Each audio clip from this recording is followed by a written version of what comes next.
Good afternoon, everyone. All right. Yeah, all of a sudden it started to rain outside, but you are the lucky ones who got here before the rain. So today, for this afternoon, I'm privileged to have Professor John Hopcroft here to talk to you about a range of things. Yeah. So the discussion is going to be arranged in a conversation mode to make it easy for discussions. So everybody knows John, of course, Professor John Hopcroft. He's been a visiting chair professor in the university, and he's the co-director of the Center on Frontiers of Computing Studies, and he has spearheaded the Turing class program, which has been very visible in the nation. I know many of you, in the audience are from this class. Yeah. So John came back to China more than a month ago already. In the middle of this pandemic, yeah. So he overcome not only the usual long travel, but also quarantine for 2 weeks in Shanghai, and then additional week for Beijing requirement, and all of this effort. And finally, he's here, and he's been with us for a couple of weeks already. So I thought today it would be a nice opportunity that we actually engage in a more deep conversation with John, because we do have a lot of questions to ask. So John, thank you for coming and to have this conversation with us. Yeah. So I'm going to partition our conversation in several topics. Yeah. So the first thing, of course, in a much broader sense, computer science, for better or worse, it's been only 50-some years. Yeah. So John certainly pioneered. It's one of the pioneers in this field. So I like to get from John, for the last 50 years, what you consider as the milestones of the computer science development, and to also give you a recount on the very birth of computer science, and you're right there even before that, and also your career, put your career in the middle of this to share your career rendition for us. So, John, please. Yes, to start, let me just mention that you're living in a very exciting time, because the world is undergoing fundamental changes, and in addition, computer science is undergoing changes. And that's very important for you if you position yourself for the future. So I'm going to tell you a little bit about my career and how I was lucky, because I started my career also at a time of fundamental change for computer science. I got my PhD at Stanford in electrical engineering. There were no computer science departments. And I was fortunate that I was hired at Princeton in an electrical engineering department. But there was a senior faculty member there who understood that computers were going to be important. And so he asked me if I would teach a course in computer science. The only thing that was taught at that time was how to program a computer. And I had to ask him, well, what does one teach? Because there are no departments of computer science, there are no course books, there's basically no information. But what that did for me, teaching that course, and taking the notes and producing a book, it made me one of the leaders in computer science. And so I had a lot of opportunities which would not have been available to me. And usually I mention, if I had been in high energy particle physics, I would be waiting today for the senior faculty ahead of me to retire. But there were no senior faculty ahead of me, and this gave me many opportunities. Very early in our career, when computers started to become important, our government needed somebody on the National Science Board, which funds basic science in the US. And I was the senior computer scientist, even though I was only 40, who they selected. And the president appointed me to the position, and I was confirmed by our Senate.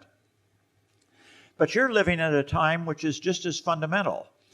One thing during my career, computer science was focused on making computers useful. So we dealt with programming languages, compilers, algorithms, databases, things of that type. But today, computers are useful. And now computer science is starting to focus on what they're being used for. And so I see many computer scientists looking at applications in agriculture, in medicine, in manufacturing, in finance, in many different areas. There are, of course, a lot of other branches of computer science. I mean, there's quantum computing and quantum communication.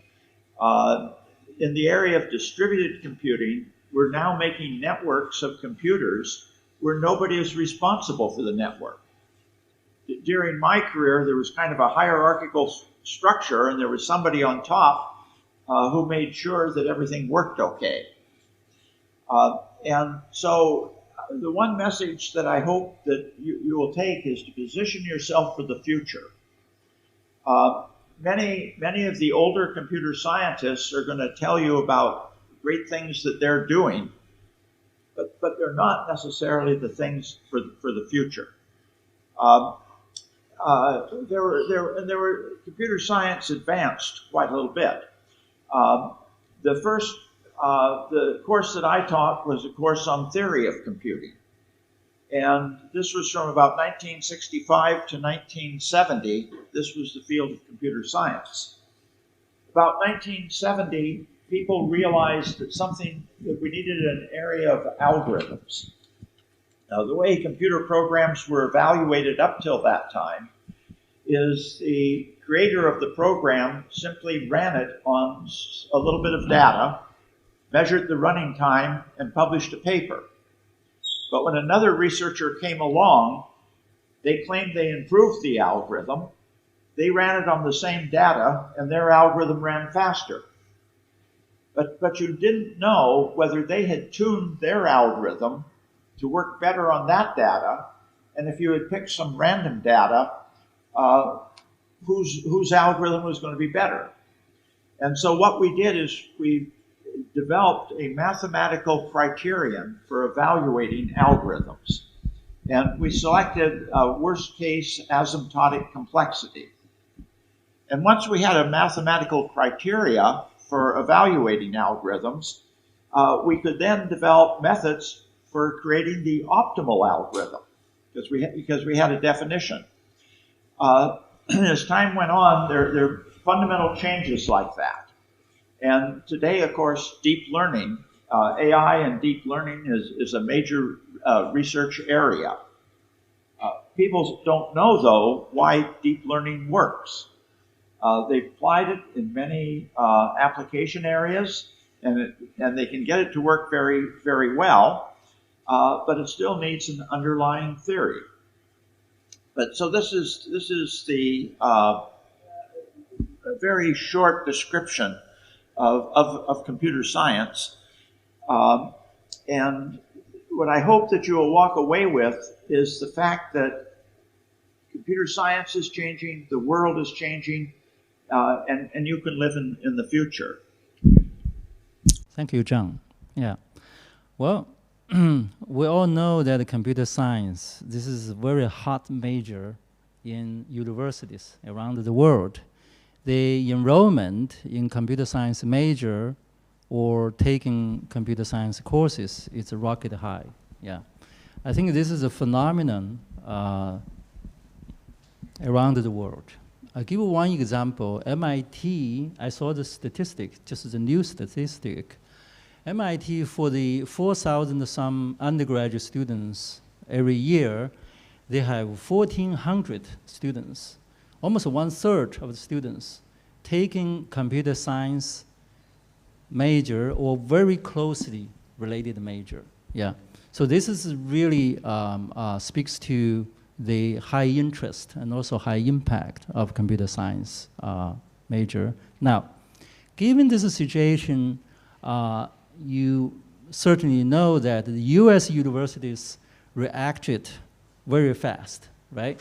At least, reacted in a very sort of decisive way in terms of faculty position, in terms of revising the course, the curriculum, in terms of many other things, yeah.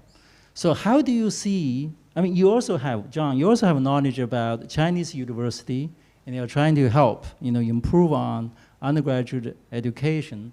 So in comparison, what do you see the Chinese universities have done to react on this? What do you see there's still yet to be done in reacting to this?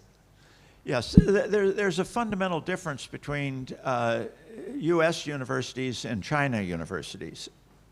By the way, MIT is a little bit of an exception because it's primarily in science and engineering. It's not a broad-based. But the typical university in the U.S., about 10% of the majors are in computer science. A typical university has 60 or 70 departments. And a department would expect to have 1 or 2% of the majors. A very important department might have 3%. But all of a sudden, the percentage went up to 10%. And this cannot happen in China because your Ministry of Education tells universities how many students can major in a given area. In the U.S., the universities adjust essentially immediately. And I think students know and recognize much quicker when there's a fundamental change than when administrators realize it. In the U.S., for a department to get a new faculty position, it was almost impossible. Because the dean had to take the position from another department. So the only time you got to hire a new faculty member is if somebody left. But universities had to respond to what was happening. At Cornell, we were told all of a sudden, start hiring 3 faculty per year for the foreseeable future. And I think this happened at universities across the US. They're trying to adjust to have enough faculty to handle the number of students in computer science. Computer science used to be a department. At most universities, it's changing into a college, and there are a number of departments under computer science. And I was just talking to a faculty member here about AI, and I think he was talking about he had 50 students. And I kind of laughed because AI shouldn't be a department. It should be a college. And in that college, there should be a department of language, a department of images, a department of learning, a department of robotics. There should maybe be 5 or 6 departments, and each of those departments should have 100 students each year. You just have to realize the size of China. There's 1.4 billion people. There's 1,500 universities. Where are those universities going to find the faculty? Even if the Ministry of Education said you've got to expand, where would you find the faculty?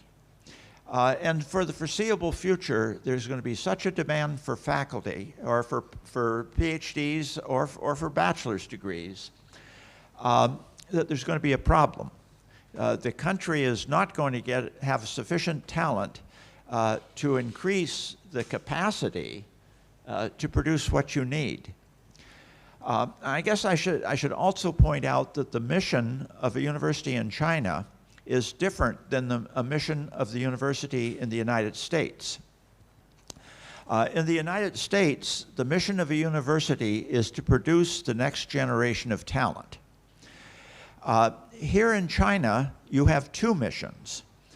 One of them is to produce the next generation of talent, but you also have a mission to help the government and companies with applied research.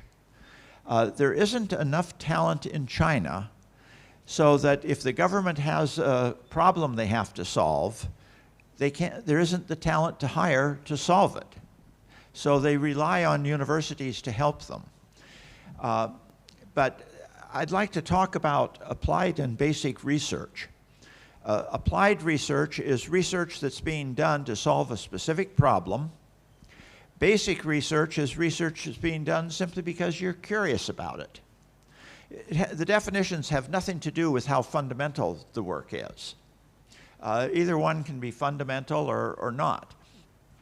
But in the United States, a typical university like Cornell, we do not allow faculty to engage in applied research. That's not the mission of the university.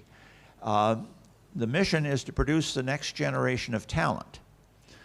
Now, you might ask the question, if the mission is to produce the next generation of talent, why are you hiring faculty who are engaged in basic research?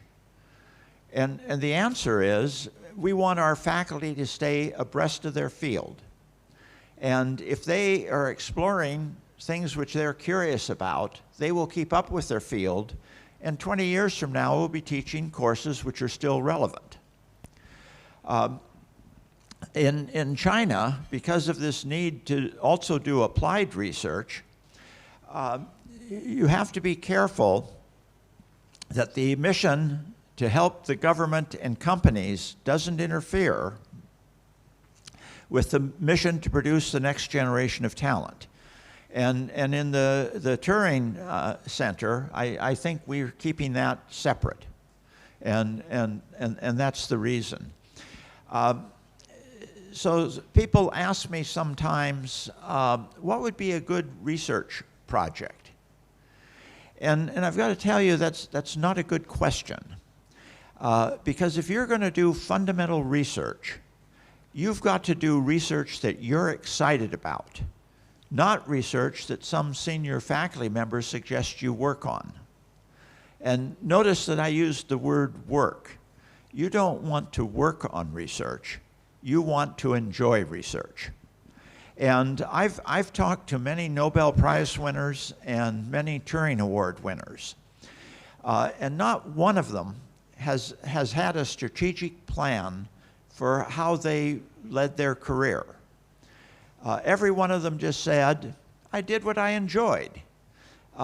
If something opportunity came along and it looked like it would be fun, then I started to play with it. Otherwise, I ignored it. So one of the most important things you can do, and it applies not just to research but your life, is to figure out what you really enjoy.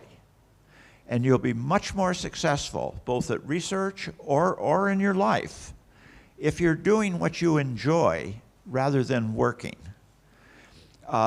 There's a problem in China that I think has been resolved, but when I first started coming here 10 years ago, I'd often meet someone majoring in computer science who'd be a senior, and they'd say, you know, I hate this discipline. And I think what had gone wrong is their parents had told them to major in computer science. And that's a bad reason for majoring in computer science. You want to major in what you enjoy. And when you have an option to take one of several courses, pick the course that you think you're going to enjoy. And in fact, if you know what options you're going to have a year from now, and they're actually being taught now. Just go in and sit in on one lecture of each of the courses and ask yourself, which course did I really think I would love to be in? You've got to figure out what you really want to do with your life and how you're going to enjoy it.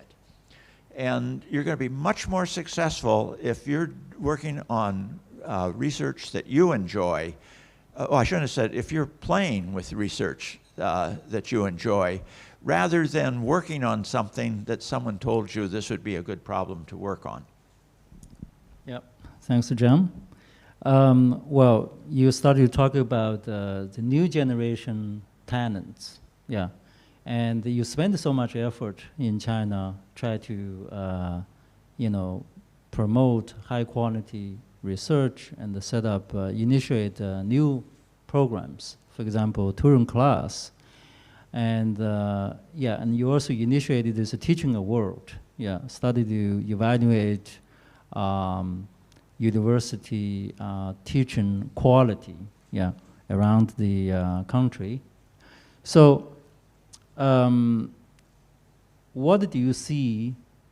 Again, yeah, there's more to be done. What do you see the success, of it? Yeah. And yet, still, you're more to be done in this area. You mean with improving education? Improving education, yeah. There is a lot to be done. But I can see that the change is starting to happen. Over the past 10 years, I could sense that there was a slight improvement in the quality of education in China, up until about 2 years ago. And then all of a sudden, I think the quality is improving very rapidly. So those of you who are thinking maybe of going on to get a PhD, by the time you get your PhD, I think there will be hundreds of positions in China where the environment will be excellent and you'll have excellent students. But 10 years ago, when I first met your premier, he, at that time, was talking about the future of China is going to depend on improving university education. And he said it was one of his top priorities. And in fact, all the high-level government officials that I talk to are focused and saying the future of China is going to depend on improving university education. They believe that in the past, what made nations great was oil, agricultural land, and things like that. But those things are not going to be what's going to be important in the future. They believe it's going to be talent. And those nations that can create the talent will be the leading nations in the world. But given that China is so massive, for the top level of government to change something, they know it has to be changed. It's just they have to figure out how to do it. And I think that they've gotten the message down to much lower level people. So in this visit over here, people who had not even talked to me about improving education 3 or 4 years ago are now asking to see me and say, how do we improve education? So it's going to happen very, very quickly. But you may not be aware that maybe 30 years ago, parents decided that their children had to get a university education to get a good job. And so the number of students going to universities increased at the rate of 1 million per year. And the government decided they had to meet that capacity for stability reasons and things like that. And that required building 50 universities per year the size of PKU. And they did that for 20 years. To staff these universities, they added 300,000 faculty. And you might ask the question, where did they find 300,000 faculty? So this just gives you some idea of the scale of the issue. But I still, when I talk to people, they don't understand the scale issue. Here in computer science, what are there? There are 100 and something majors. That's crazy. Computer science shouldn't be a department. It should be a major. And there ought to be 5 or 6 departments under computer science, and each of them admitting 100 students a year. Even that is kind of tiny. At Cornell University, last year, we graduated 1,000 computer scientists. You're nowhere near that capacity. And unless the nation can get universities to really build that capacity, it's going to take much longer to meet your needs.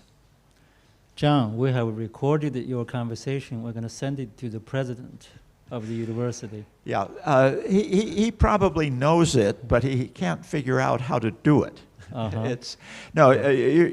Presidents of top universities like this are extremely knowledgeable, they're extremely bright, and they're trying to do what's right. I mean, they're impressive individuals, but even to change a university is simply not that easy a task. Okay, now for the people who are here, they really have high aspiration on their career. Yeah, and certainly, I assume everybody's interested in computer science, or majoring in computer science. They really, think hard about their career. And I got a couple questions from the audience, actually. This is at the registration, students sent in the questions. There's this one I got to ask on their behalf, right, straight from their question pool. It's either one first. Is how to win a Turing Award. Yeah. There is a simple solution. By the way, I've talked to many Nobel Prize winners, and I've talked to many Turing Award winners. And I've never heard one say they had a strategic plan for their career. Too many random things are going to happen to you to have a plan work. What every one of them told me is they simply said, I just did what I wanted to do. If there was something I was curious about, I explored it. And if you want, this is probably the most important thing to walk away from today. If you want to be successful in your life, figure out what you really enjoy doing, okay, and focus on that. If you decide on a research career, figure out if there's something you hear about that you're curious about, explore it. If a few weeks later you hear something else in a totally different direction, then change and explore that. The reason why that leads to success is if you do applied research, you will advance the field in a narrow little field a small amount. But if, on the other hand, you're doing basic research and you just go off in various different directions, you might stumble across something that nobody had ever thought of before. And when you explored it, it might lead to a whole new industry and create millions of jobs. So in the notion of basic research, we're not looking for any application, and we're not even looking for success, okay? We just want people to explore various things and keep active at it. After World War II, the US government decided to do basic research in universities and to fund it.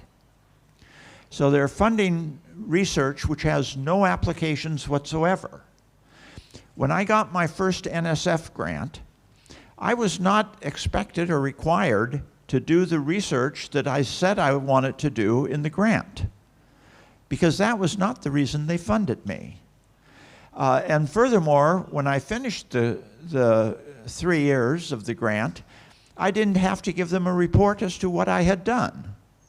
The university had to give them a report as to how the money was spent. But it wasn't that they wanted the research that was in the proposal. They wanted me to do something, and they wanted me to help produce the next generation of talent. Now, it turns out, I mean, the vast majority of people who were doing basic research really had no major result during their lifetime. But that doesn't matter. Occasionally, someone would hit something which was really significant and change the world. And that was sufficient to make it a good return on investment for the entire amount. But the real reason for the investment was to keep faculty up to date in their field so that they would be teaching meaningful material 20 years later. So I hope that if you engage in research, you will engage in research that you're excited about. And if what excites you changes from week to week, you'll change what you're doing from week to week.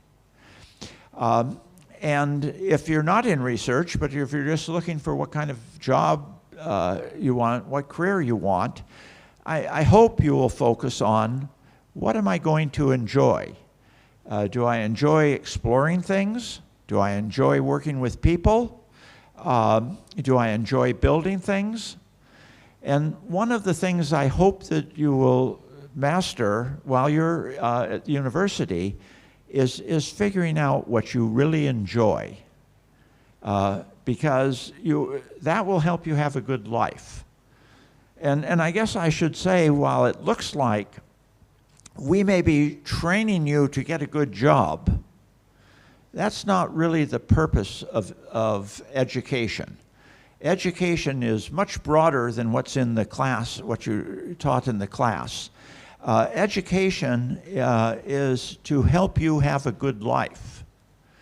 And a lot of the education comes from interacting with other students, maybe exploring, if you didn't grow up in Shanghai, exploring Shanghai. There's just a large part of your education besides what takes place in the classroom. And I think that's one of the problems with high school education here. I don't think the high school children have the opportunity to really do what they would enjoy doing. When I went to high school went from 9 in the morning till 3 in the afternoon. And during that time, we had an hour for lunch. There was also an hour where we could do our homework. We did not take any homework to do at home after 3 o'clock. And also, there were a short period, maybe 20 minutes or a half hour, where we went out on the school grounds and played some sort of ball, either baseball or basketball or something like that. So my high school education, I think, was much broader than high school education here. And furthermore, after 3 o'clock, I could do whatever I wanted to do. I could go to a park and see if anybody was playing ball and play with them, or I could go explore somewhere or do what I want. The only thing is my parents say, be home in time for dinner. After dinner, there was still a couple hours in the evening. I could go out and play. And that was a significant piece of education. So I just want to mention that because I hope we're not having you take too many courses and there isn't too much work in the courses for you to really get a better education. You'll be much better educated, I believe, if we cut back the work. And I've talked to students, and students have told me maybe there are too many courses and we have to reduce it. I think students are happy to hear to cut down the number of courses and also cut down the workload. I think you guys should applaud for that. Since again, this videotape will be sent to the president. All right. Yeah, John, you emphasized so much on interest. Actually, there are questions about that. Yeah. I think definitely we all, want to do things that we're interested in. And the question is how we discover our interest. Right. And if you do have discovered your interest, what if it contradicts with your capability? Sometimes there's little contradictory there. So someone may be interested in this, but he or she may not be well prepared for taking on this interest, or the other way around. Yeah. So what is your take on about this? Yeah, well, the first part of your question is how do you discover your interests?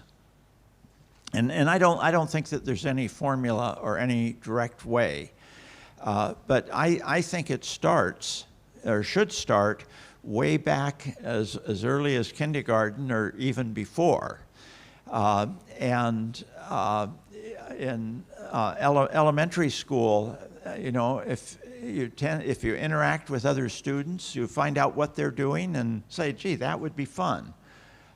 You try some things that you thought were going to be fun, and turns out they're not at all. And it's something you learn in life, and I'm not sure, what advice I can give someone. I can tell little things, like I mentioned a little earlier. If you know what courses are going to be given next year, and you have a choice in them, and they're given this year, just sit in the back of the classroom of one lecture and see if you would enjoy it. Just explore things. Another thing, if you're wondering in your life, should I go on and get an advanced degree, or should I take a job in industry? If you can take a one-semester internship in industry, it will help you. It'll probably tell you, is that something you really enjoyed?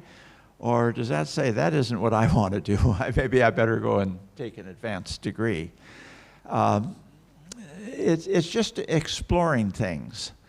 And when an opportunity comes along, evaluate it and see. And if you think that this is something you would enjoy, then grab it. So I'll go back and tell you a little bit my career. I grew up in Seattle. I went to a small unaccredited university. I was going to stay in Seattle and get my PhD at the University of Washington. And it's just that my department chair said, why are you doing that? Why don't you go to California? Why don't you go down to Stanford and get your PhD there? I had never even thought of it. But I thought about it when he said that, and I thought, well, it'd be a chance to see California, another state, and something. And so I said, okay, I'll try it. And that changed my life in a fundamental way. But even there, I was going to go back to Seattle and get a teaching job at Seattle University. But by accident, my advisor, I walked past his office one day when he was talking to Ed McCluskey at Princeton, who was trying to find a faculty member, someone he could hire. And my advisor said, why don't you talk to Ed McCluskey? And when Ed suggested I come back and interview at Princeton, I thought, well, at least go back and see what an interview is like. And I did that. And when he offered me a job, I thought, well, being at Princeton for 3 years would be fun. And then I would go back to Seattle. I still had in my mind I was going to go back to my undergraduate school and teach. But then Cornell University created a computer science department. And they asked if I'd want to come there. And it was just a bunch of random things.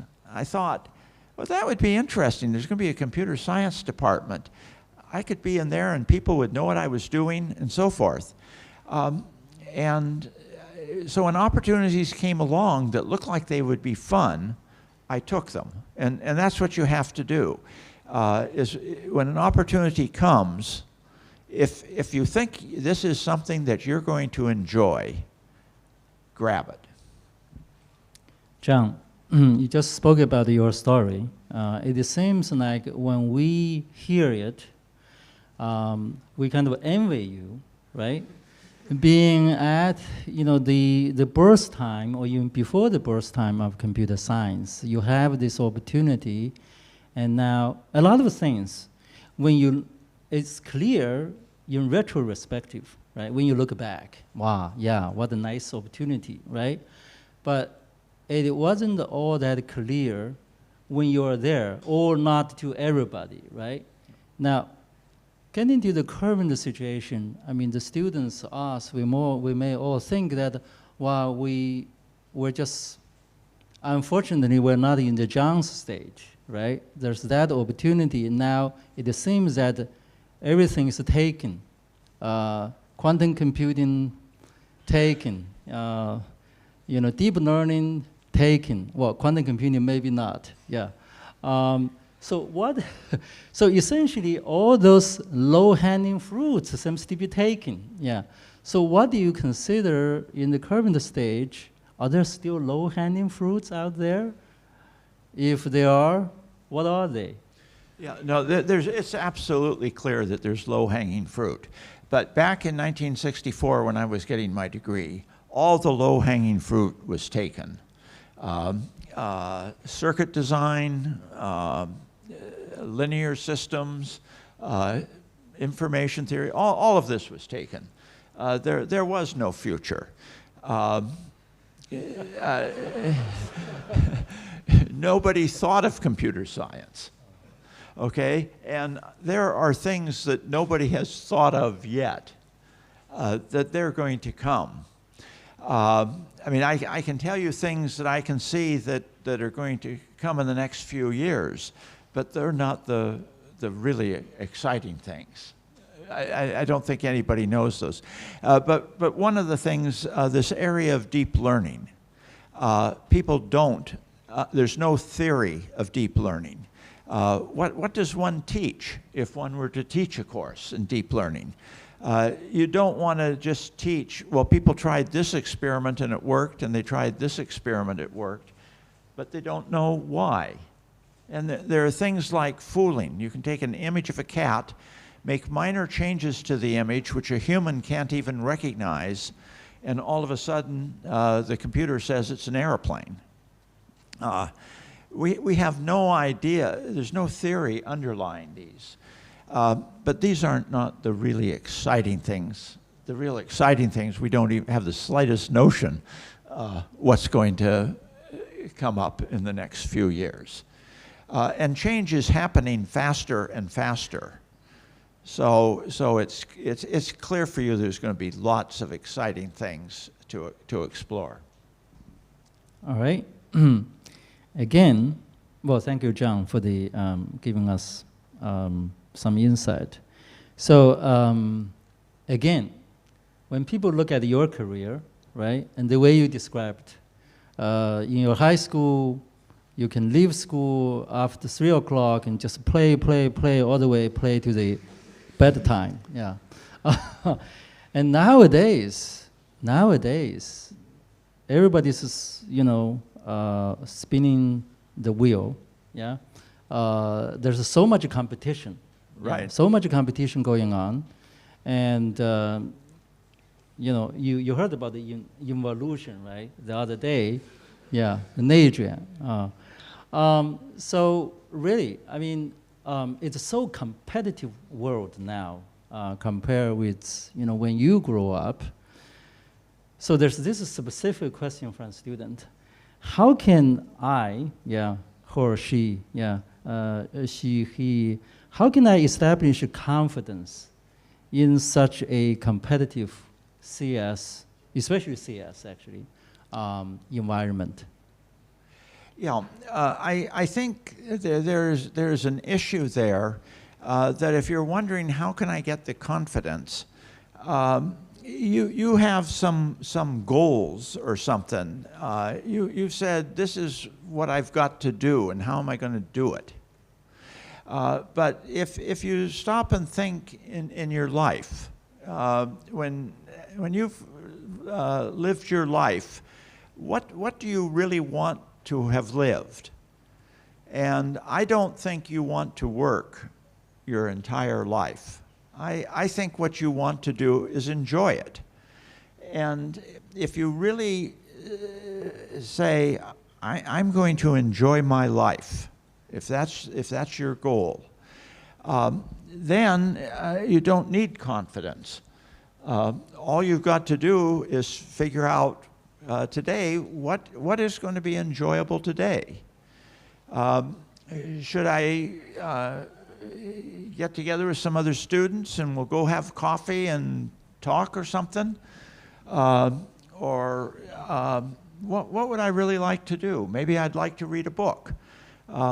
If you're not focused on saying this is what I've got to do, then the question of what happens if you're unsuccessful? Well, if you're unsuccessful enjoying your life, that would be really tragic. But you should make your life very easy. But you're right, the competitiveness in China is something that your society is going to have to figure out how to remove that competitiveness. Because by the way, I see some people who teach sports. What they want to do is they want to get the best players who will help them win a tournament. And it seems to me, at least what I would like to do, is I would just like to take the average players and get them to play better. If you take the first thing, like I want to win the tournament, then you could be unsuccessful and you could have a real disappointment. But if you just take a set of average, typical people and help them play better, it's hard to imagine how you would be unsuccessful and disappointed, because you're not expecting them to be world players. You're expecting them just to learn to enjoy. And I've got to tell you, I was very fortunate because many things happened to me. Other people helped me. I remember once when I was in elementary school, I'd gone over to a park to see if there was someone to play. And the park had a person who took care, turned on the lights and things like that. And what she did is she just organized a game of volleyball. And she taught us, I'd never heard of the game before, but she taught us just how to hit the ball and what the rules were and so forth.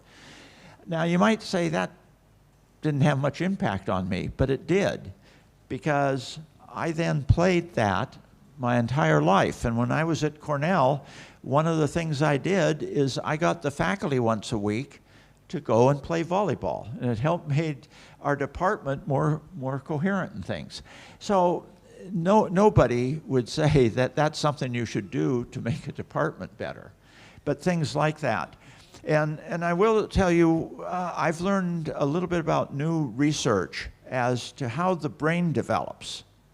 And people who have studied this have determined that in the first 2 years of a child's life, the brain learns how to learn.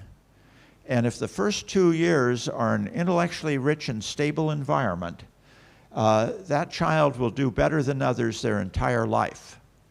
And people who have studied this have gone into what we call inner cities, where life is pretty random, many single-parent families and lots of other problems. And they went in and stabilized the life for a fair number of children between 0 and 2, excuse me. And then they looked 30 years later, what was the outcome?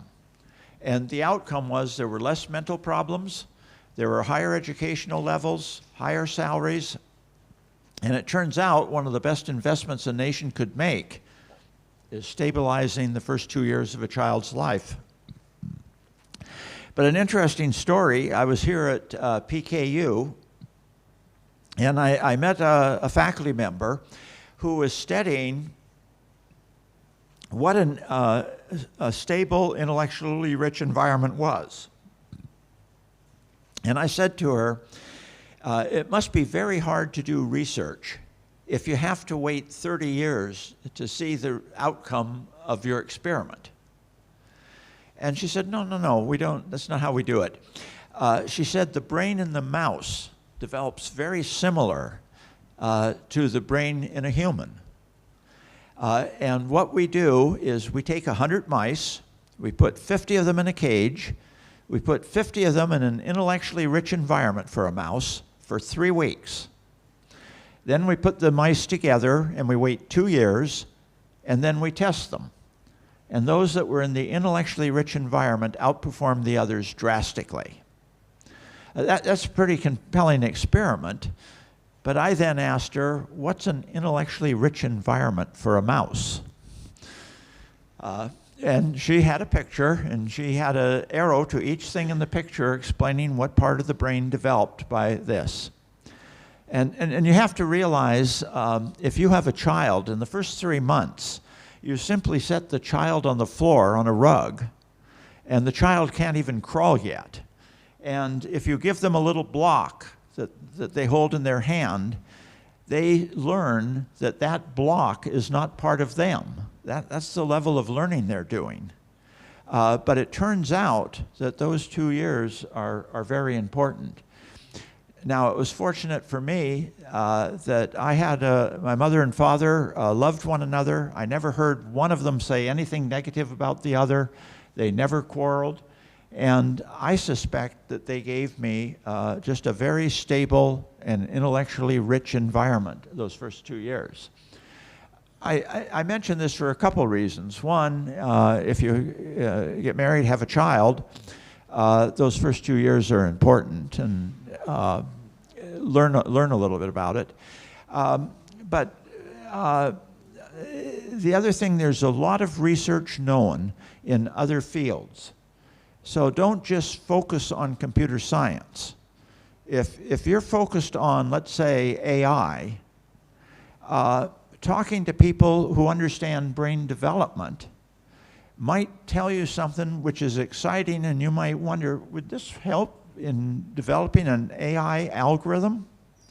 So you want to have a social network. You want to listen to people in other disciplines. In fact, the bigger the social network you have, probably the more it's going to help you, because the more it will expose you to ideas. And you want to have ideas to stumble across something that really excites you. Yeah, John. It seems, speaking about the childhood, just a second, it seems that under 10 years old, there's a lot to do. 2 years, under 10 years. So under 2 years old, as you just explained, and I also hear that under 5 years old, it's good time to learn language, develop a language skill. So basically, under 5, the child can just pick up a language very easily. Yeah. There's no difference. And then under 10 years old, there's athletic skills. That is also very natural for a kid to pick up. Is that correct? Yeah, I can tell you from my experience, I didn't really learn to play tennis or to ski until I was like 20. And if I didn't go skiing for a couple of years and wanted to ski again, I'd have to learn how to ski. But my children, who learned when they were 5 or 6 years old, if they don't ski for a few years, doesn't affect them at all. Things that you learn early on, particularly in sports and athletics and things like that, you never forget. It gets somehow built into your brain. And the question of language, I'm not even going to try to learn Mandarin for the following reason. I think when you were young, you picked up different sounds that are important in order to understand Mandarin. Since I didn't hear Mandarin, my ear did not ever pick up those sounds, and my ear adjusted to hear other sounds. And so I have trouble, and it's not just me, it's essentially all Americans that come over to China. They seem to have trouble hearing certain things that you say, or speaking certain names correctly. And I think the problem is if you don't hear a language that has sounds that are different than the ones your language has, you're almost never going to learn. And I notice that there are now, I know a fair number of couples where one is Asian and one is maybe Caucasian and so on. And they raise their children so they speak multiple languages. And it's amazing. They can immediately tell what language someone is speaking and shift to that language. I simply cannot. I had to learn German when I was a graduate student. It was a requirement then. But I've completely forgotten it. Don't even ask me what a single word in German. I just, you forget. Yeah. Thank you, John. Yeah, really, I mean, for that question you actually answered. You give a lot of stories and your anecdotes. I think I fully agree with what you said. Yeah, even though you didn't directly answer how we deal with competitiveness and everything, but I think it's really right on. I don't want to repeat what John just said, but I think from my much shorter experience, I think I understand and also agree fully. So I think students can reflect a bit more on it. Move on to the next subject, international collaboration. Yeah. Now we're in a very different climate, international climate in terms of politics, pandemic, politics, everything. It's at a very different stage. So John, you have experience again on both sides. Yeah, on the U.S. side, and you served on the National Science Board. Yeah. Yes. Yeah, National Science Board. This is appointed by the then U.S. President. Right. Yeah, you sat on that position for almost a decade, or over a decade. Yeah. And nowadays, you see that in the U.S., there's this very negative, unfriendly attitude towards specifically Chinese nationals or even Chinese background scholars. Yeah. What do you see? How do you see? What is your comment on this current situation going on in the U.S., and what kind of impact you think this will have for the Chinese, China, U.S., Sino-U.S.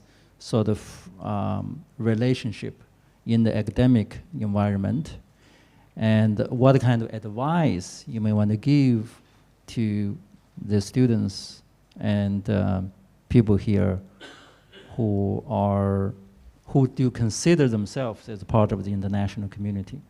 Yeah. Right. This is such a complicated topic, and we only have a half an hour. If you gave me 4 hours, we could maybe explore it. I'm not quite sure where to start, but in the U.S., you're taught very early on that democracy is the best form of government. It turns out I don't believe that. There are many forms of government, and each of them have positive aspects and negative aspects. It's unfortunate that in the U.S., well, two things happened. One is the lower half of the population was taught a lot of misleading things. And in a democracy, it's hard for the president to do something if the population doesn't support it. Our cultures are also different. There's the individual and community. In the U.S., the individual takes precedence, even though it may hurt the community. In China, I think the community takes precedence, and the individual will not do anything deliberately to hurt the community. So there are fundamental things. But also, I believe that globalization created a tremendous amount of wealth for China, for the United States, and Europe. But something went wrong. And what I believe went wrong was how that wealth was distributed. In the United States, it went to the top 10% of the people. The bottom half didn't get anything. And the bottom half is afraid that China is taking their jobs. Well, I believe that while, yes, China did eliminate some jobs, they also created many other jobs. And I don't have facts on this, but I suspect that globalization increased the number of jobs in the US, but they were higher level jobs, not the low level jobs. And so a significant fraction of our nation believes that China is threatening their survival. I think what I wish China would do is get together with some of the news organizations in the US and together try to present factual information which would educate both Americans and Chinese on facts. It would do a lot, because I believe in the future globalization is going to be essential. But one of the parts of your question, I think, focused on should I go to the US to get a PhD? And so let me talk about that. There is an environment in certain parts of the United States which is anti-Asian, but not around the communities that US universities are in. I'll talk about Cornell, because there, where I live in Ithaca, which is the city it's in, we have so many Asians in Ithaca. It's a significant fraction of our population. And if you walked across the engineering quad at Cornell, you would probably think you were in China, because the majority of students, they're American-born Chinese, but they are Chinese. And in fact, when I used to bring 30 students from China over to Cornell in the summer for a month to expose them to Cornell University, when they saw all these Chinese in our engineering quad, they thought, oh, it'd be great to go over there and talk to them in Mandarin rather than talk to John in English. They went over there and discovered none of these Chinese speak Mandarin. Their parents probably tried to teach them Mandarin, but as soon as the kids got in elementary school, it just didn't work. That was the end of it. So you don't have to worry about an anti-Asian environment at a top university and the environment that it's in. All of the stores there are desperate to get Chinese to come in and buy and purchase things and so on. And unfortunately, the US has not gotten control of the virus yet. But the universities are very careful. Cornell, there are 0 cases of the virus right now.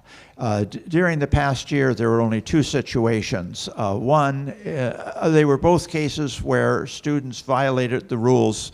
They left campus without their masks, and they went to large operations.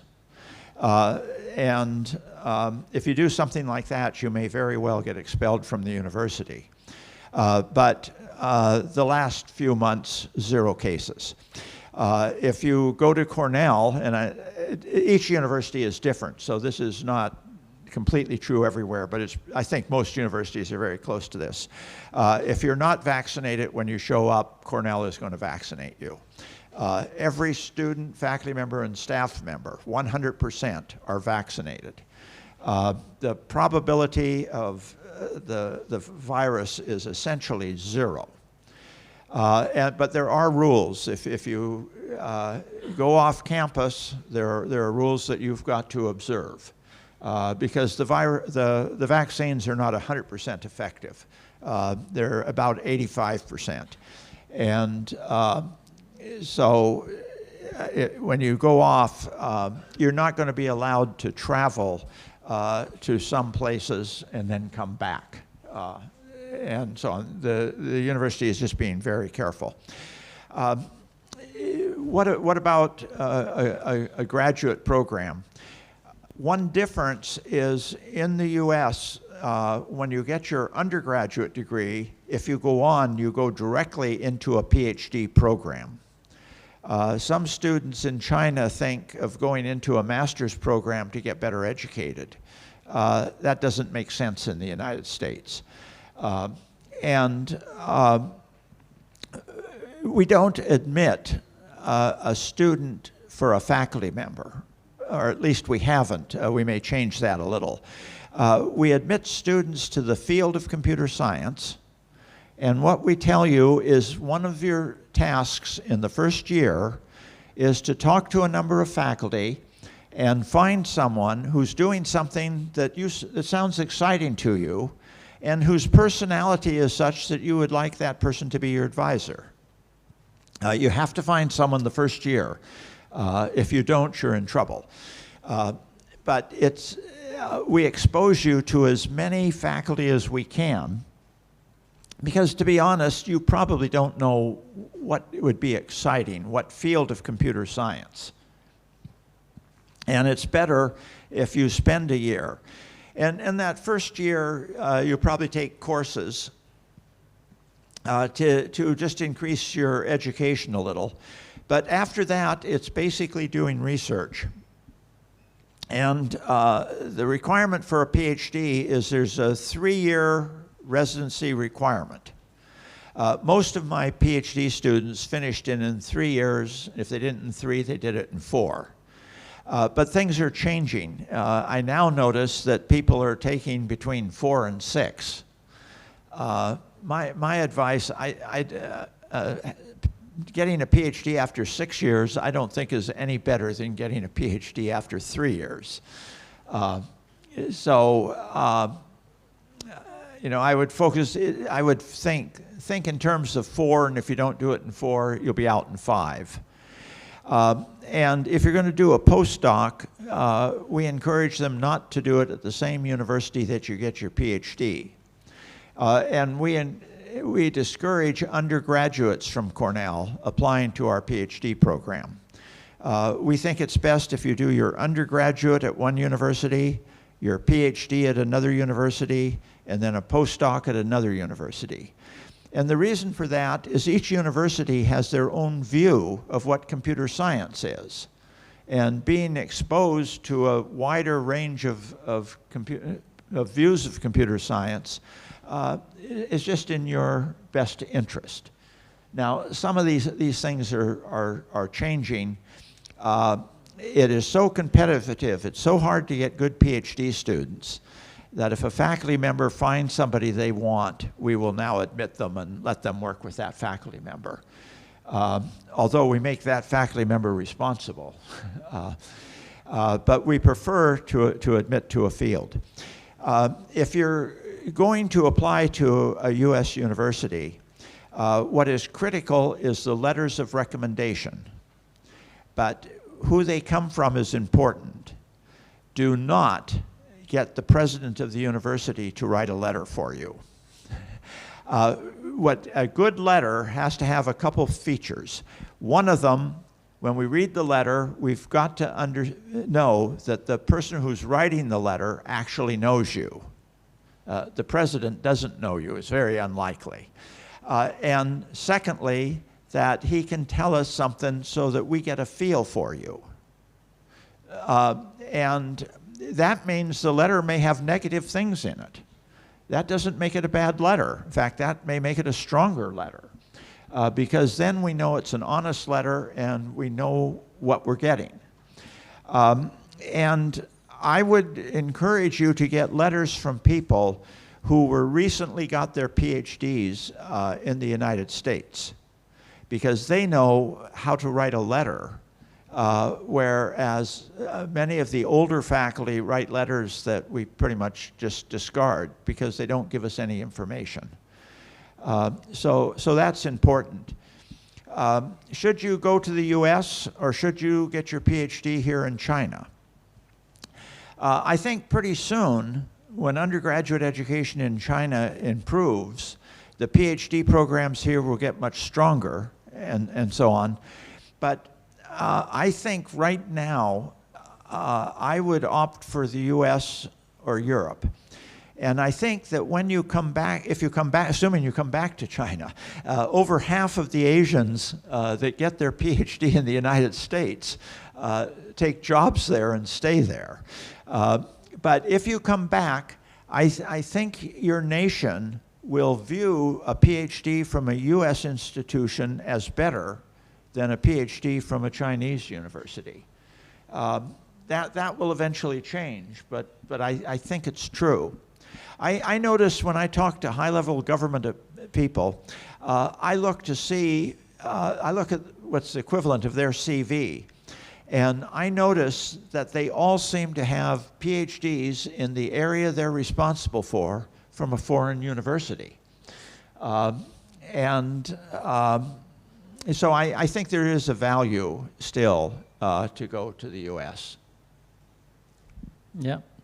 Thank you, John. Yeah. Well, next time we can allocate more time to get on this subject. Yeah.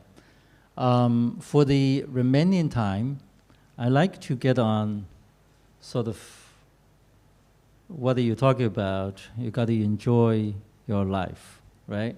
So sort of like work-life balance issue. So the first question is, how do you get to be so healthy? How do you keep in a good health? Well, it probably comes from enjoying your life, because what you'll do is maybe you'll decide, I'd like to hike up that mountain, or they're just things that you'd like to do. I'd like to swim, and so I'm going to go in the pool for an hour and swim laps. John, you see? Yes, I think that's our driveway. Uh-huh. So when was this? Probably a year ago. Uh-huh. During the pandemic. Right. But if you do things, it's important to get exercise. So if you play sports, if you go out and play sports, it probably helps. And so to come back, I think if you enjoy your life, you're going to be doing things which are going to keep you healthier. You're not going to just sit in a chair at home and do nothing. You're going to explore things or something. You may play some sports. And there are advantages of all of these things. If particularly something like volleyball, where there's two teams of 6 people, if as you get older, what you're going to be doing is maybe you get together with some neighbors or friends, you're going to develop a social network. And the social network is important because someone will say they just did something and you think, gee, that would have been fun. And then you'll do it. These things just broaden your life. I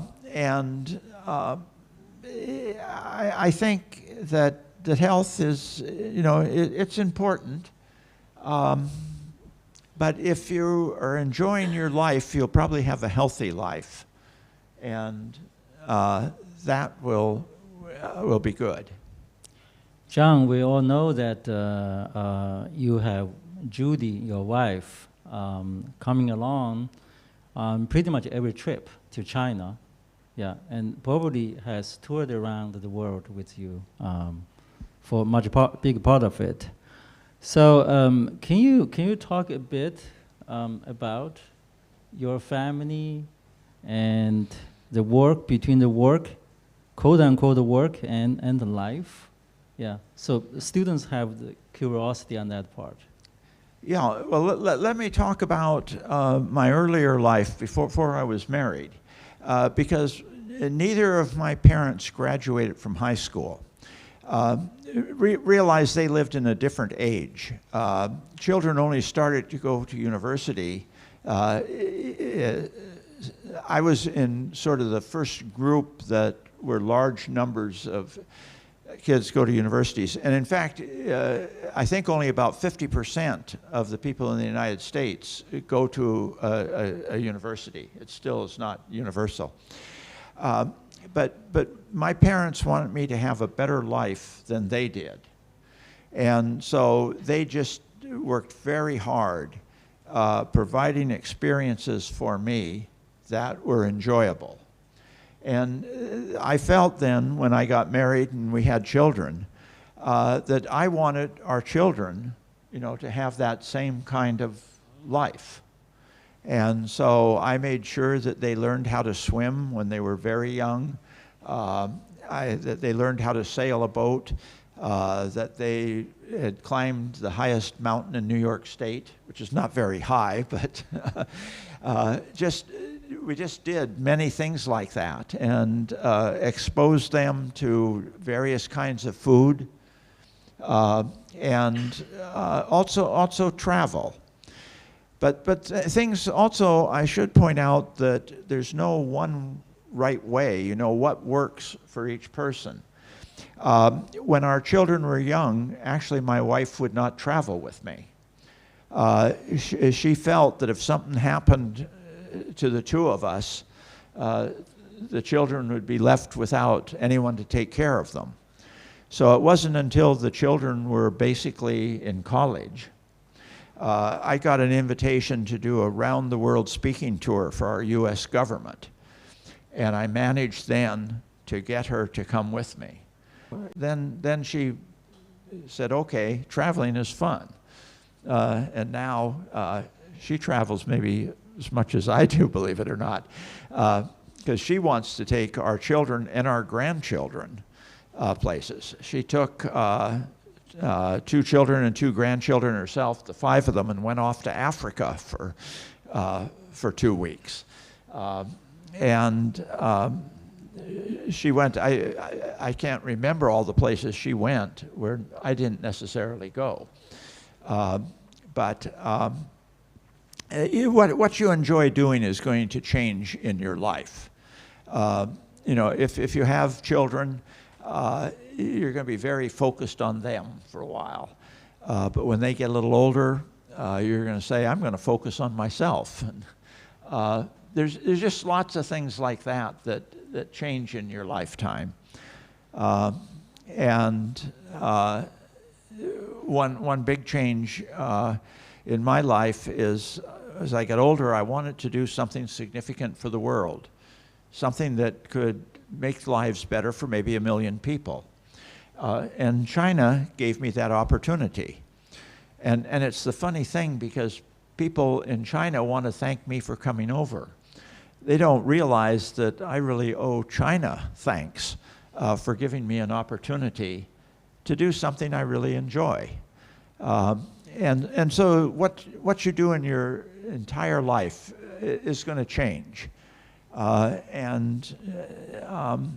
when you do see things that you think are fun opportunity, grab them and do them. Yeah.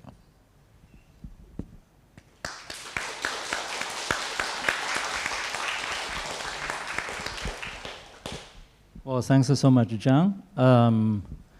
I still have a lot of questions, but really I'd like to open up a bit for the audience here to ask questions for the remaining few minutes. So yeah, so any questions from the audience?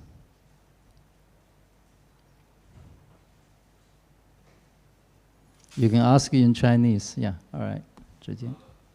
Professor John, I want to ask a question that as a researcher, especially as a PhD candidate, how to achieve the work-life balance? Just to say how many time we spend on research and how many time we spend on our life, and if we do work-life balancing, will this influence our research? It's a hard question to answer, because I cannot distinguish when something you're doing is fun or whether it's working on your research, because you may well, even when you go to sleep, may be thinking about a problem. There was a period in my life when I put a pad of paper beside my bed, because sometimes I'd wake up and think of a fantastic proof, but by the next morning I couldn't remember it. So when I wake up, I would take notes. And also, if you decide, I'd like to explore China. I would like to go up to Harbin this winter and see the ice festival. It may turn out that you'll go with someone else and you'll be talking, and who knows, whether it's research or whether it's other things. But I would focus. I would hope that not more than 8 hours a day, doing things which you clearly believe are focused on your education.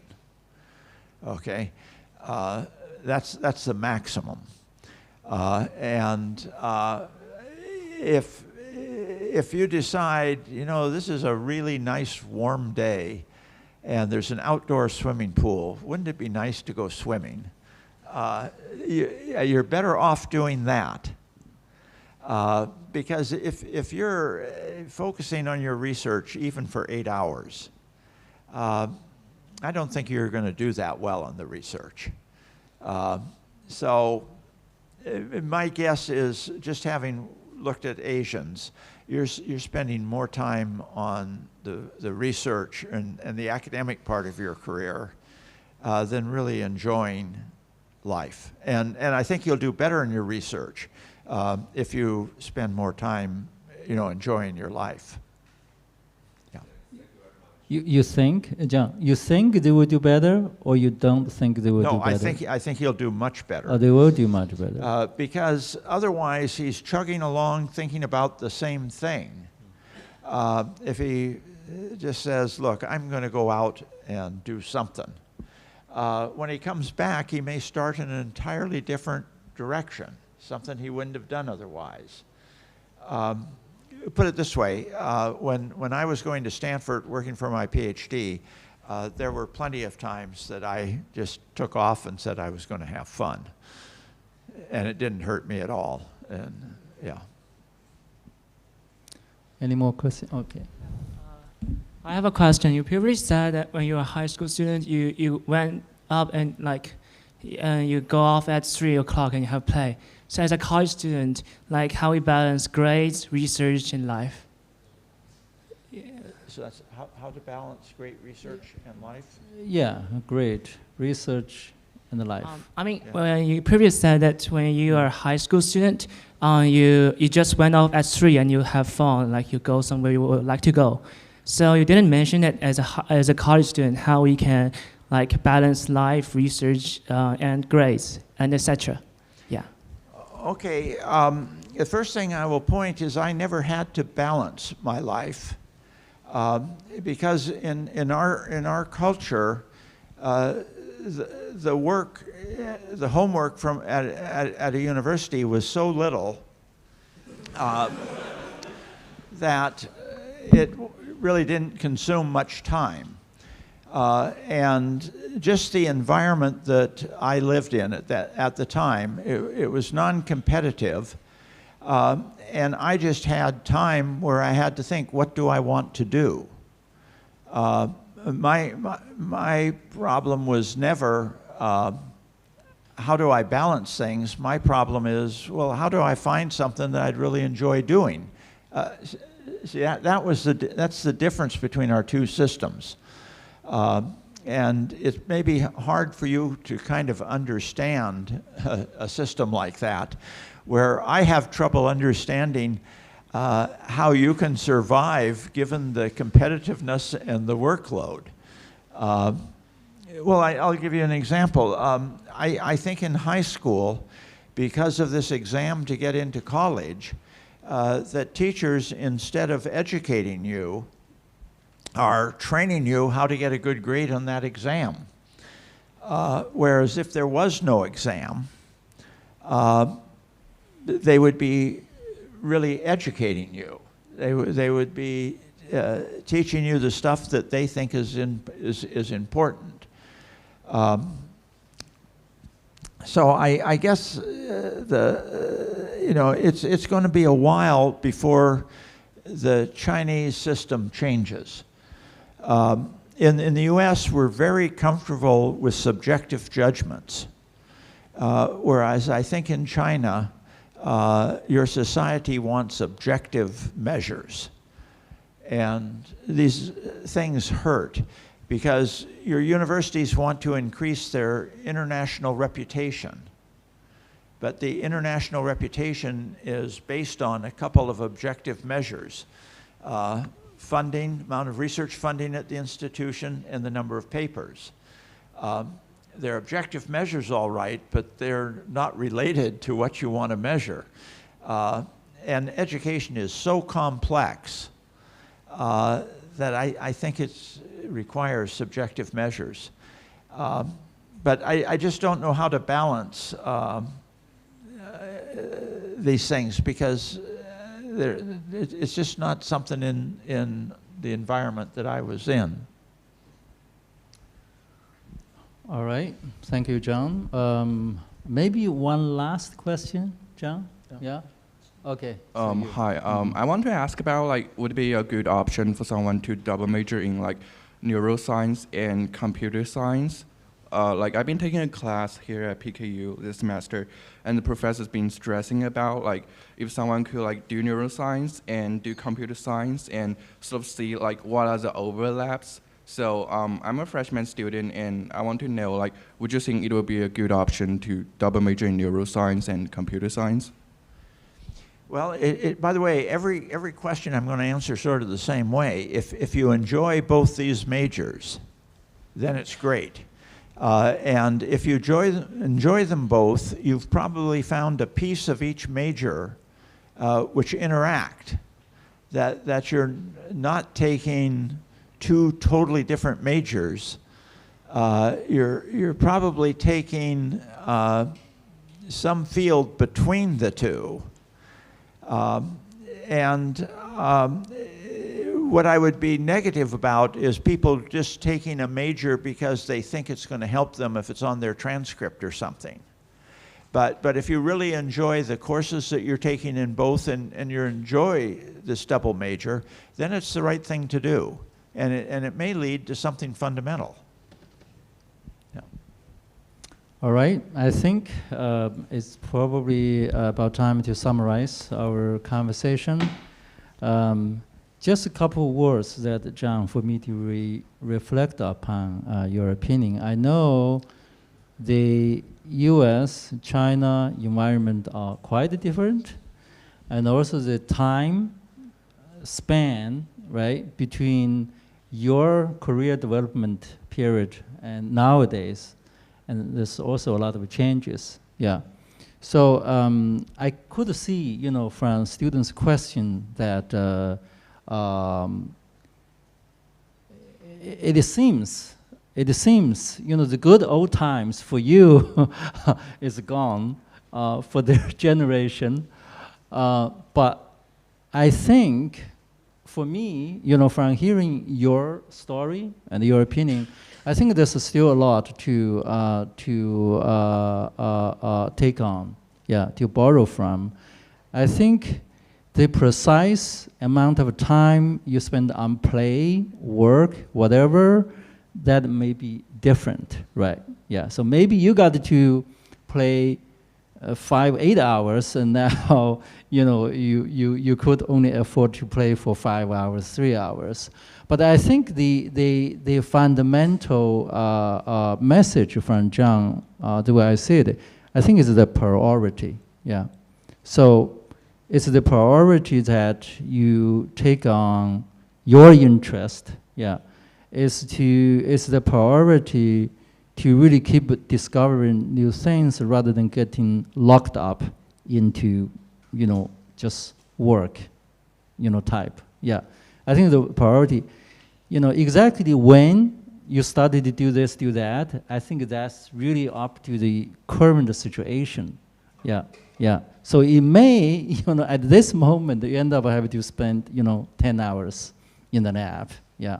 That's just what it is. But, I mean, you just have that have that, you know, priority in your mind. I think that's the most important, yeah. So today's conversation. I think we really touched upon a lot of issues, and John has given us his really a lot of insights and his life experience. So the fortunate thing is that we have John around still for some time on this trip, and also he's going to come back again in October, November, December, to stay for another 3 months. So that's the good thing. So we will continue have discussions, or you guys can just come up, knock on John's door to talk to him, or make an appointment with them. So it's not that we're gonna just have this one-time conversation. I know a lot of issues are so complex, may not be deciphered all together within just 1 hour or 2 hours, So that's good that we have John, here. Well, with all this, let's thank John again for the wonderful conversations.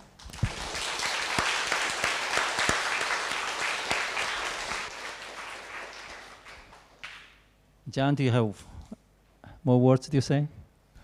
No, just the one sentence.